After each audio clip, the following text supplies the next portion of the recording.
Well, that's a wrap for day one at CES 2023. And this show is absolutely epic, especially if you're here for automotive technology. We have everything ranging from electric cars to charging to autonomous driving. Of course, LiDAR was absolutely everywhere this year. So it seems like everybody's getting in the business with chargers and with LiDAR. The crazy thing is, everything I did today was in one building. And just to show you how crazy that is, this is where I was today. And if you look all the way over here, this is what I have yet to see. Some of the best highlights of this show so far, for me anyways, of course, getting my eyes on the Volvo EX90 in person. They would not let anybody inside, which is very disappointing, but I did my best to get some shots of the inside from the windows, and I took some close-ups, and this car, I cannot wait to come to market. As you can see, the third row is actually a sizable third row. This SUV is actually going to be extremely useful when this thing comes to market. Next up, we talked to the guys at Autel, talked a lot about home charging and what's coming. They're actually working on a new charger that should be launching very soon that's gonna allow you not only to charge your electric car, but to also use your electric car's battery to be a generator for your home in case of a power outage. So what they explained to me was, assuming you turn your air conditioner off in case of a power outage, the average car is going to get you about 5 days of energy.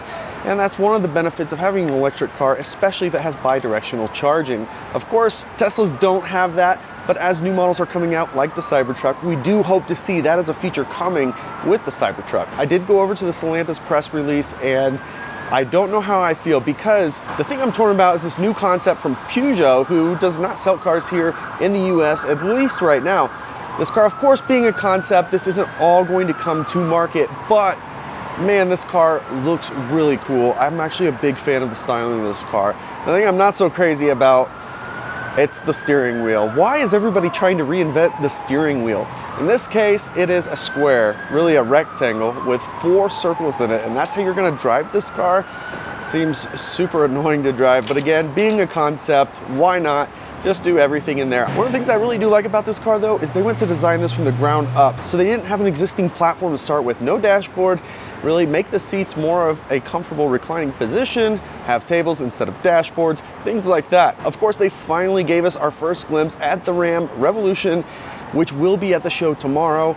So tomorrow, I'm gonna be able to see both these cars in person, and I'll be sure to get a bunch of footage of that and share that with you here. The one thing that they did have on display was the new Challenger, electric Challenger. Looked really cool, the way it was set up, and as a matter of fact, this thing got stretched out, and if you look at the back seats, this is actually a car that could fit probably 4 adults very comfortably. The biggest challenge I see with a car like this is the target audience is the muscle car group, and are they gonna be as easy to let go of their gas cars? I'm not so sure that's the case, but this car is important because it provides yet another option for another consumer. And the more consumers that we bring options for, the easier it will be to bring adoption to electrification. I did get a chance to see some other really cool tech, talking about LiDAR. Some of the things that are changing there are making it even smaller, meaning they can put more sensors around the car if LiDAR is a solution. And based on what I'm seeing here, there's a lot of money being poured into LiDAR, and that seems to be the direction most companies are headed at this point. Finally, I made my way over to BMW, which was really just a rehash of last year. As a matter of fact, it kind of seemed like a toned down version of last year. And on the inside, they did have a cool concept car on display, talking about a car that can talk to you, communicate with you, and give you a personalized experience, which I guess is cool. And of course, the lights flickering are really cool.